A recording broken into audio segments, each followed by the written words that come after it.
একবার এক ইহুদি লোক এসে খলিফা হযরত উমর রাদিয়াল্লাহু তাআলা আনহুর কাছে অভিযোগ করলো, হে আমিনুল মুমিনিন, আপনার এক গভর্নর আমার উপর অন্যায় করেছে, আমি এর ইনসাফ চাই। উমর রাদিয়াল্লাহু তাআলা আনহু তখন ছিলেন পৃথিবীর সবচেয়ে ক্ষমতাবান ব্যক্তি ও মুসলিম জাহানের খলিফা, কিন্তু অভিযোগকারী ছিলেন একজন ইহুদি।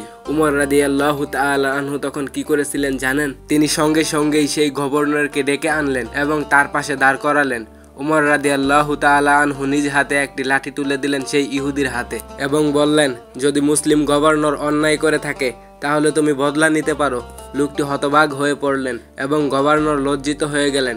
এরপর উমর রাদিয়াল্লাহু তাআলা আনহু বললেন, ইসলামে অন্যায়কারী মুসলিম হোক আর অমুসলিম, সবার জন্য বিচার এক। হ্যাঁ, এমনই ছিল উমর রাদিয়াল্লাহু তাআলা আনহুর ন্যায় বিচার।